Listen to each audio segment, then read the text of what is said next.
పశ్చిమ గోదావరి జిల్లాలో మృగశిర కార్తె సందర్భంగా పాలకొల్లులో ఆక్వా రైతు సంఘం ఆధ్వర్యంలో రొయ్యలు, గోంగూర, చేపల పులుసుతో పేదలకు ఉచిత భోజనాలు ఏర్పాటు చేశారు. ఆరోగ్య రక్ష పేరుతో మృగశిర కార్తె సందర్భంగా ఉచితంగా పంపిణీ చేయనున్నారు. రొయ్య, చేపతో పాటు ఇతర వంటకాలను సిద్ధం చేశారు.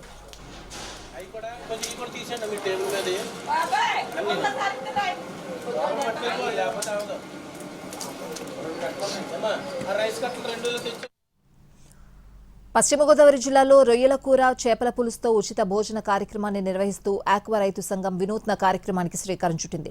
చేపలు, రొయ్యల వినియోగాన్ని పెంచడం ద్వారా రైతులకు మార్కెట్ పెంచేందుకు పాలకొల్లు, నర్సాపురం, ఆచంటల్లో ప్రధాన సెంటర్లలో వేలాది మందికి చేపలు, రొయ్యల కూరలతో పెద్ద ఎత్తున అన్నదానాలు చేపట్టారు. మృగశిర కార్తె రోజు చేపలు, రొయ్యలు తినడం ద్వారా ఆరోగ్యంగా ఉండొచ్చని విషయాన్ని రైతులు స్పష్టం చేస్తున్నారు. ఇదే అంశానికి సంబంధించిన మరింత సమాచారం మా ప్రతినిధి మల్లికార్జున అందిస్తారు. మృగశిర కార్తెని పురస్కరించుకుని పశ్చిమ గోదావరి జిల్లాలో నాన్ వెజ్ వంటకాలతోటి అన్నదాన కార్యక్రమాలు పెద్ద ఎత్తున సాగుతున్నాయి. పాలకొల్లులో క్షీరారామ ఆక్వా సంఘం తరపున చేపల పులుసులు, అలాగే రొయ్యల, గోంగూర వంటి వంటకాలతోటి అన్నదానాన్ని పెద్ద ఎత్తున నిర్వహిస్తున్నారు. ఇటీవల రొయ్యల రైతులు ఎదుర్కొంటున్నటువంటి ఇబ్బందులను దృష్టిలో ఉంచుకుని ప్రజల్లో నాన్ వెజ్ అంటే ముఖ్యంగా చేపలు, రొయ్యలు తినడం వల్ల కలిగేటటువంటి ప్రయోజనాలను వివరిస్తూ పెద్ద ఎత్తున నాన్ వెజ్ వంటకాలతోటి అన్నదాన కార్యక్రమాలు నిర్వహిస్తున్నారు. ఈ నాన్ వెజ్ వినియోగం పెరిగితే రైతుకు మేలు చేకూరుతుంది, అదే సమయంలో ప్రజలు కూడా ఆరోగ్యంగా ఉంటారు అనేటటువంటి ఒక లక్ష్యంతో ఒక కార్యక్రమాన్ని నిర్వహిస్తున్నారు. వేలాది మందికి ఈ భోజనాన్ని ఉచితంగా అందించడం అనేది చెప్పుకోదగిన విషయం. రొయ్యలు, గోంగూర, అలాగే చేపల పులుసు వంటివి వండుకుని తినడానికి చాలా ఖర్చుతో కూడుకున్నటువంటి పని. కానీ అటువంటి వంటకాలని ఉచితంగా అందిస్తూ ప్రజల్లో మరింత అవగాహన పెంచేటటువంటి ప్రయత్నం చేస్తున్నారు. ఇదే అంశంపైన మనతో మాట్లాడేందుకు క్షీరారామ ఆక్వా సంఘానికి సంబంధించినటువంటి సభ్యులు ఉన్నారు. సార్, ఏంటి ముఖ్యంగా నాన్ వెజ్ వంటకాలను ఉచితంగా పంపిణీ చేయడానికి ప్రధానమైనటువంటి కారణం ఏంటి? ఏదైతే మృగశిర కార్తె ప్రవేశిస్తుందో ఆ మృగశిర కార్తె ప్రవేశించినప్పుడు ఆరోగ్యమైన రొయ్యలు, చేపలు తినాలని చెప్పి పూర్వం పెద్దలు మరి అలా పాటించేవారు, ఆరోగ్యంగా ఉండేవారు. కాలక్రమేణా అది మరుగున పడిపోయింది. ఏదైతే ఇవాళ చాలామంది అనారోగ్యం పాలయ్యి ఈ రొయ్యలు, చేపలు అందుబాటులో లేక మరి ఏదైతే వాళ్ళు దానికి దూరం అయిపోయారో, మనం ఇవాళ మృగశిర కార్తె ప్రవేశించినప్పుడు అందరూ కూడా రొయ్యలు, చేపలు కొనుక్కుని అందరూ కూడా అది పాటించాలని చెప్పి మేము కోరుకున్నాం. అలాగే ఎవరైతే పేద ప్రజలు ఉంటారో ఆ రొయ్యలు, చేపలు కూడా కొనుక్కోలేక ఆరోగ్యంగా ఉండాలని ఎవరైతే ఆశిస్తారో వారందరూ కూడా ఇవాళ రొయ్యలు, గోంగూర, చేప పులుసుతో ఇవాళ పేద ప్రజలకు ఏర్పాటు చేయడం జరిగింది. ఎన్ని వేల మందికి మీరు వడ్డించబోతున్నారు? అలాగే మీ సభ్యుల్లో ఎంతమంది దీంట్లో భాగస్వామ్యం అయ్యారు? ఈరోజు మా జయ భారత్ క్షీరారామ ఆధ్వర్యంలో ఆచంట నియోజకవర్గం మార్టేర్ సెంటర్లో, పాలకొల్లు నియోజకవర్గం గాంధీ బొమ్మల సెంటర్లో, అలాగే నర్సాపురం నియోజకవర్గం నర్సాపురం సెంటర్లో సుమారు 6,000 మంది పేద ప్రజలకి మనం ఉచితంగా ఈ రొయ్యలు, గోంగూర, చేప పులుసుతో పెడుతున్నాం.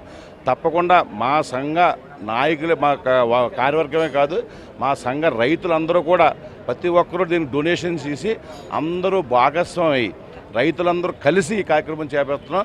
తప్పకుండా ఏ కార్యక్రమం చేపట్టినా మా రైతులు మాకు పూర్తి సహకారం ఇస్తున్నారు.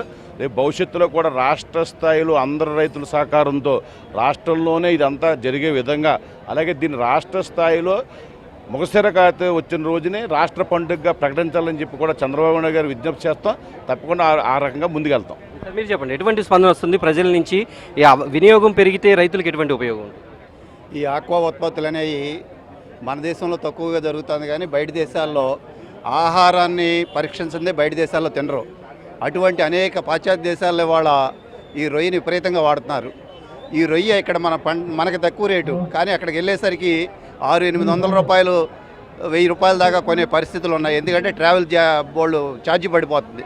అటువంటి ఒక రొయ్య, చేప ఈ రెండూ కూడా అరుగుదలకి తొందరగా అరుగుతాయి. అలాగే ఏదైతే ప్రోటీన్ వాల్యూ ఉందో దీంట్లో అద్భుతంగా ఉంటుంది. ఈ అనేక పరీక్షలు ఎదుర్కొన్న తర్వాత ఈరోజు ఈ సంస్థలు ప్రకటించాయి. తప్పనిసరిగా రాబోయే రోజుల్లో ఇక్కడ ప్రతి ఒక్కరూ కూడా నాన్ వెజ్ తినే ప్రతి ఒక్కరూ ప్రతి వంటకంలో కూడా ఈ రెండు కనుక మీరు పెట్టుకోగలిగితే రైతుని ప్రోత్సహించిన వాళ్ళు అవుతారు. ముందు రైతు లేనిదే రాజ్యం లేదు. రైతే ఎప్పుడైనా సరే ఏ ఆహార ఉత్పత్తి చేయాలన్నా రైతే. అటువంటి రైతుని మీరందరూ కలిసి ప్రోత్సహిస్తే ఏ లోటు లేకుండా మీకు ఆహార ఉత్పత్తులను అందించే శక్తి సామర్థ్యాలు రైతుకు ఉంటాయి. నష్టాల్లో కూరుకుపోయిన తర్వాత రైతు వెనకడిగేస్తే చేసేదేమీ లేదు.